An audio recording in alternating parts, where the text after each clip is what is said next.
우리는 로마서 1장을 통해서 우리가 구원받은 것은 예수 그리스도를 믿음으로 말미암은 것이다 라는 내용을 살펴보았고요. 사람은 그 누구도 스스로 의롭다 할 수 없고 스스로 구원받을 수 없다라는 것을 함께 살펴보았죠. 중요한 것은 이제 유대인들은 분명히 하나님께서 선택하신 민족이죠. 하나님께서 왜 유대인들을 택하셨을까? 그들을 택하신 이유는 그들을 다른 모든 민족보다 특별히 사랑하셔서 그들이 복을 받고 잘 먹고 잘 살아라, 이런 이유로 그들을 택하신 것만은 아니죠. 이미 제가 이 부분은 설교 시간에 수차례 말씀도 드렸고, 우리 지난 시간이죠, 지지난주인가요? 그때 수요일날 성경 공부 시간을 통해서도 언급했던 내용입니다. 하나님께서 이스라엘을 특별히 선택하신 그 이유가 있는 거죠. 그것은 이스라엘이란 나라를 제사장 나라로 세우기 위해서입니다. 이스라엘을 제사장 나라로 세워서 세계 모든 민족이 하나님을 알고 하나님께 나아오게 하기 위해서라는 거예요. 출애굽기 19장 5절에서 6절 말씀해 보면 이렇게 말씀하죠. 너희가 내 말을 듣고 내 언약을 지키면 너희는 모든 민족 중에서 내 소유가 되겠고, 너희가 내게 대하여 제사장 나라가 되며 거룩한 백성이 되리라. 이렇게 말씀하셔요. 제사장의 가장 중요한 역할이 무엇입니까?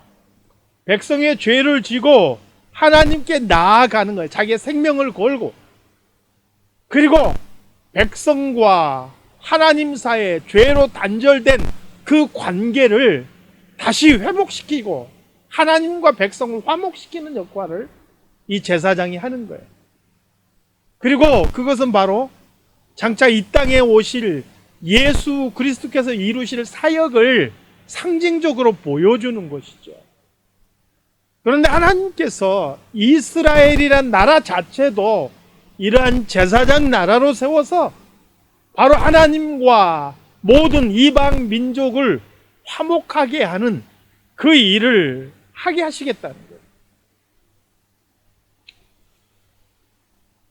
그리고 그 제사장 나라로서 역할을 감당할 수 있는 방법, 어떻게 해야 제사장 나라가 되는가? 어떻게 해야 제사장 나라로서 하나님과 화목시킬 수 있는가? 그 방법을 이렇게 이야기합니다. 하나님의 말씀을 듣고 그 언약을 지키는 것. 이스라엘이 다른 민족들과 똑같이 살아가고 똑같은 방법으로, 똑같은 모습으로, 똑같은 문화로 그렇게 살아가면 무슨 제사장 나라겠어요? 이거 오늘날도 똑같아요. 예수 믿는 사람이 안 믿는 사람하고 똑같으면 예수 믿는다는 걸 뭘 통해 보여주겠어요? 그러니까 제사장 나라가 되려면 달라야 돼요. 주변 나라와 이방 문화와 다른 삶을 살아가야 된다는 거예요. 그렇게 다른 삶을 살기 위해서는 하나님의 말씀을 듣고 그 하나님의 언약을 지키며 살아갈 때 다를 수 있다는 거예요. 그래서 레위기 같은 율법서의 주제는 성결이에요. 거룩함, 구별됨, 다름, 이게 바로 주제인 거예요. 왜 그렇게 거룩해야 되느냐? 왜 달라야 되느냐? 제사장 나라가 돼야 됩니다.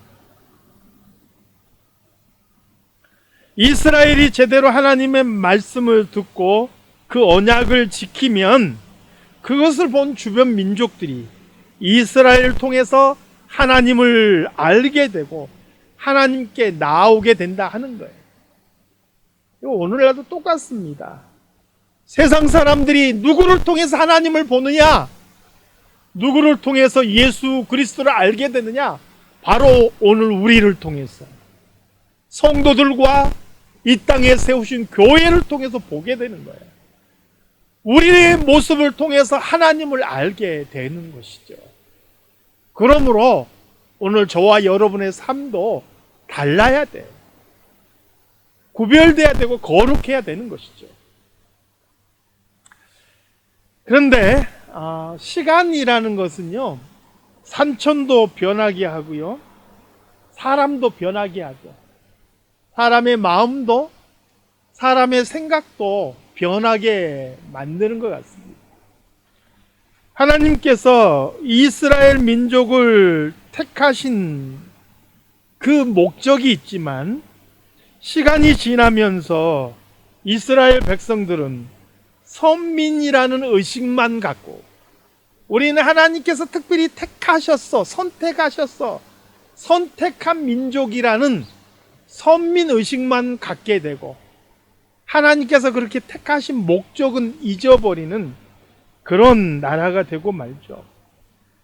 제사장 나라라는 중요한 목적을 잃어버렸고, 우리는 선민이다라는 특권 의식만 갖게 되었다 하는 것이죠.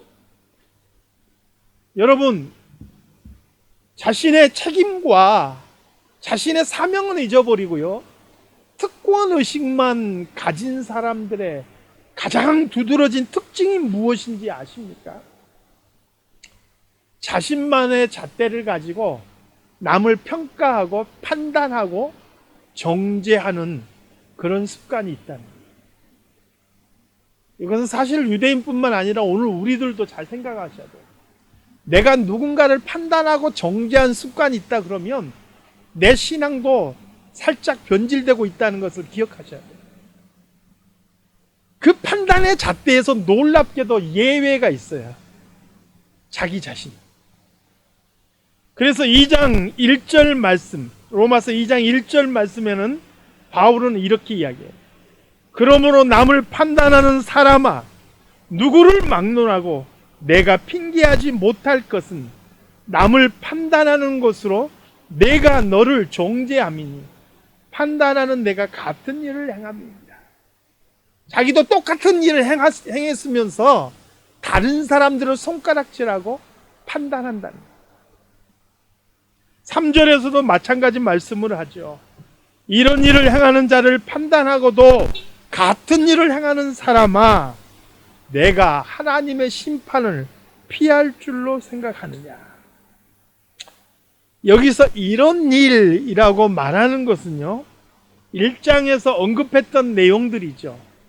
모든 경건하지 않음과 불의라고 이름 붙었던 그 수많은 죄들이 있잖아요. 그러한 일들을 행하면서도 같은 일을 행하는 사람들을 판단해요. 자기는 아닌 것처럼. 유대인들은 본인들도 이러한 죄에서 자유롭지 못하면서도 남들에 대해서는 판단하고 정죄했다 하는 것입니다. 이에 사도 바울은요, 이런 특권의식에 사로잡혀 있는 유대인들을 향하여서 단호하도록 하나님의 공의가 무엇인지에 대해서 선언하고 있는 거예요. 그게 이제 6절에서부터 8절의 내용이에요. 6절에서 8절의 내용을 간단하게 요약하면 이런 내용이에요. 하나님께서 각 사람에게 그 행한 대로 보응하신다는 거예요. 어떻게 보응하시느냐? 참고 선을 행하여 영광과 존귀와 썩지 아니함을 구하는 자, 영원한 것을 사모하고 선한 것을 사모하는 자에게는 영생으로 갚으신다는 거예요. 반대로 당을 지어서 진리를 따르지 아니하고 불의를 따르는 자에게는 진노와 분노로 갚으신다라는 거예요. 그리고 이 내용, 이 6절에서 8절의 내용을 다시 한번 구체적으로 설명하고 있는 게 오늘 우리가 읽은 본문 말씀 9절에서 11절이에요. 오늘 본문 말씀에서는 뭐라고 말씀합니까? 악을 행하는 자에게는 환난과 곤고가 있을 거라. 반면에 선을 행하는 각 사람에게는 영광과 존귀와 평강이 있을 거라. 중요한 것, 6절에서부터 8절과 달리 오늘 본문에서는 추가된 내용이 있죠. 이런 모든 것이 선악간에 보응하시는 하나님의 심판이 유대인이든 헬라인, 여기서 헬라인은 이방인을 의미하는 거예요. 그러니까 유대인, 선민이든 아니든 간에 관계없이 동일하게 적용된다 하는 거예요. 이게 바로 하나님의 공의예요. 하나님의 심판은요, 택함 받은 백성이라고 피해가지 않는다는 거예요. 택함을 받았다 할지라도 그들이 범죄하면 그 범죄에 대해서 하나님께서 공의의 심판을 내리신다는 거예요. 그러므로 남을 판단하고 정죄하기 이전에 내 자신을 살피며 두렵고 떨리는 마음으로 우리의 구원을 이루어 가야 되는 것이 마땅한 자세인 것이죠. 내가 유대인이라 괜찮은 게 아니라는 거예요. 특권의식은 버려야 된다는 거예요. 사도 바울은 바로 그것을 이야기하고 있는 것입니다. 하나님께서 이스라엘 백성들을 택하신 이유에 대해서 제가 서론에 말씀드렸죠. 제사장 나라 삼기 위해서다, 그렇게 말씀을 드렸어요. 그리고 그 말씀의 신약 버전이 마태복음 5장이에요. 하나님께서 왜 우리를 부르셨고 왜 우리를 구원하셨는가? 바로 이 땅에 소금과 빛이 되게 하기 위해서라. 세상에 맛을 내는 소금, 사람들의 앞을 비추는 빛이 비추면 세상은 우리의 착한 행실을 보고 하늘에 계신 우리 아버지께 영광을 돌린다 말씀하고 있는 것이죠. 그러니까 구약의 이스라엘 백성들을 선택하신 이유와 오늘날 우리를 구원하신 이유가 서로 통하고 있는 거예요.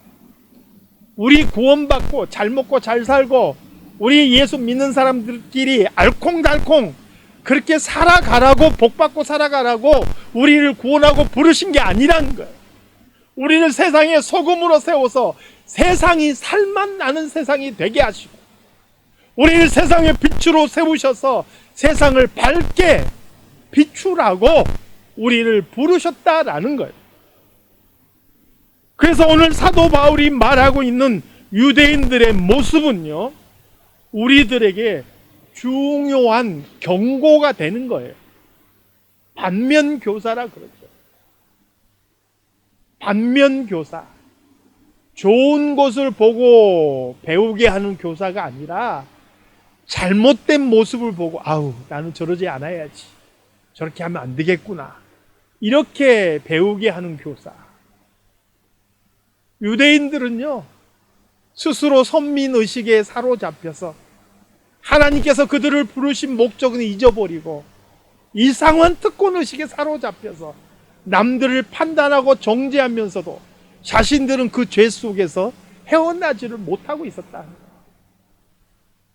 사랑하는 성도 여러분, 오늘 우리들은 그래서는 결코 안 된다는 거예요. 오늘 말씀을 준비하면서 이 시대 교회의 모습과 예수 믿는 사람들의 모습을 잠깐 돌아보니까 참 마음이 아팠어요. 과거에는 세상이 예수 믿는 사람들을 핍박했는데 요즘에는 교회가 세상에 피해를 주고 있다라는 생각이. 과거에는 세상이 교회를 욕했어요. 욕한 이유가 잘못해서가 아니라 그냥 그렇게 욕을 하는 거예요. 그게 성경의 말씀이기도 해요. 세상은 우리를 미워하게 돼 있어요. 근데 요즘에는 세상이 예수 믿는 사람들, 교회를요, 걱정하고 염려하고, 왜 저러지? 이렇게 생각하는 거예요. 그럼에도 불구하고 교회는 자꾸 끼리들만 모여서 잘 먹고 잘 사는 방향으로 나아가는 거예요. 이게 과연 구약의 유대인들의 모습과 다를 바가 무엇이 있겠느냐는 거예요. 사랑하는 성도 여러분, 오늘 하나님께서는요, 우리가 예수 믿는다고 우리의 잘못을 그냥 보아 넘기지는 않으셔요. 물론 예수님 때문에 우리가 구원받은 사람들이지만 우리의 잘못에 대해서는 공의의 하나님께서 분명하게 책임을 물으시고 심판하실 거라는 거예요. 하나님의 일반 은혜가 악인과 선인에게 동일하게 내려지듯이 오늘 이 비친 햇볕이 예수 믿는 사람에게나 안 믿는 사람에게 동일하게 비치듯이 하나님의 공의의 심판도 마찬가지일 거라는 거예요. 그러므로 오늘 예수 믿는 우리들은 우리가 예수 믿는 사람으로서 그 행위가 옳은가, 말씀에 서 있는가, 과연 하나님의 말씀을 듣고 그 언약을 지키며 살아가는가, 두렵고 떨림으로 우리 자신들을 돌아보아야 한다는 거예요. 그렇지 않으면 우리는 현대를 살아가는 유대인이 될 수밖에 없는 거예요.